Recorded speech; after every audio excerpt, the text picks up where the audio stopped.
মাদারীপুর জেলা প্রশাসকের সাথে জেলার গণমাধ্যম কর্মীদের মতবিনিময় সভা অনুষ্ঠিত। মাদারীপুর থেকে আরিফুর রহমানের তথ্যচিত্রে বিস্তারিত প্রতিবেদনে। মাদারীপুরে নবাগত জেলা প্রশাসক ও জেলা ম্যাজিস্ট্রেট মিজ মর্জিনা আক্তারের সঙ্গে মাদারীপুরে কর্মরত বিভিন্ন গণমাধ্যম কর্মীদের মতবিনিময় সভা অনুষ্ঠিত হয়েছে। সোমবার ৬ এপ্রিল দুপুরে জেলা প্রশাসকের সম্মেলন কক্ষে এ সভা অনুষ্ঠিত হয়। সভায় জেলার সার্বিক উন্নয়ন, জনকল্যাণমূলক কার্যক্রম জোরদার এবং প্রশাসন ও গণমাধ্যমের পারস্পরিক সহযোগিতা বৃদ্ধির উপর গুরুত্বারোপ করা হয়। একই সঙ্গে অনিয়ম ও দুর্নীতি প্রতিরোধে সাংবাদিকদের দায়িত্বশীল ও বস্তুনিষ্ঠ ভূমিকার প্রয়োজনীয়তার কথাও তুলে ধরা হয়। এই সময় জেলা প্রশাসক বলেন, মাদারীপুর একটি সম্ভাবনাময় জেলা। জিরো টলারেন্স নীতিতে প্রশাসন কাজ করছে। গণমাধ্যমের গঠনমূলক সমালোচনা প্রশাসনের কাজকে আরও গতিশীল করবে। উন্নয়নের ধারাবাহিকতা বজায় রাখতে সবাইকে একসঙ্গে কাজ করার আহ্বান জানান তিনি। সভায় অতিরিক্ত জেলা প্রশাসক সার্বিক আর নোমান, অতিরিক্ত জেলা প্রশাসক উন্নয়ন ও মানব সম্পদ ব্যবস্থাপনা জুয়েল আহমেদ, অতিরিক্ত জেলা প্রশাসক শিক্ষা ও আইসিটি ফাতিমা আজমির তনবী, সদর উপজেলা নির্বাহী কর্মকর্তা ওয়াদিয়া শাবাব সহ প্রিন্ট, ইলেকট্রনিক ও অনলাইন গণমাধ্যমের সাংবাদিকরা উপস্থিত ছিলেন।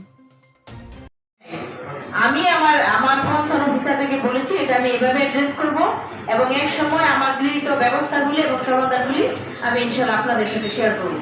এই পর্যায়ে আপনাদের সাথে বর্তমান অবস্থার প্রেক্ষাপটে রাষ্ট্রীয় বা আমাদের অবস্থানের প্রেক্ষাপটে যে বিষয়গুলো আছে সেগুলির ব্যাপারে আপনাদেরকে কিছু বিষয় ইনফর্ম করবো এবং আপনাদের সহযোগিতা চাই। সেটা হলো জ্বালানি।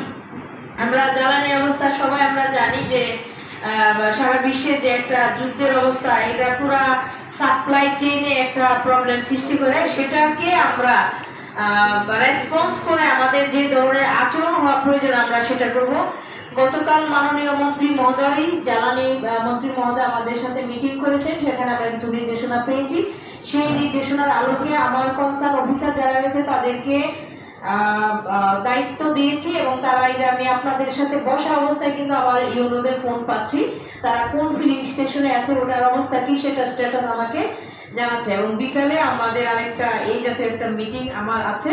তো আমরা সর্বোচ্চ চেষ্টা যেটা সেটা করব, সেটা আমি একা করলে হবে না, আপনাদেরকেও সাথে নিয়ে করতে হবে, আপনারা কনসার্ন থাকবেন। এই যে একজনে বললেন যে তেল পাচার হয়ে যাচ্ছে, 30 সেকেন্ডে জানাবেন। আমার কথা হলো, যখন তেলটা পাচার হয়ে যাচ্ছে ওই সময় আপনি কনসার্ন উপজেলা নির্বাহী অফিসার একটু নক করেন, সেই ইনস্ট্যান্ট তার যে স্ট্রেংথ আছে সেটা নিয়ে সে ওটা প্রতিকার করবে এবং সেখানে আপনাদেরও সহযোগিতা থাকবে। আর মজুদের প্রশ্নে আসে না যে বিষয়টি, সেটা হচ্ছে আমাদের গত বছরের যে ডিমান্ড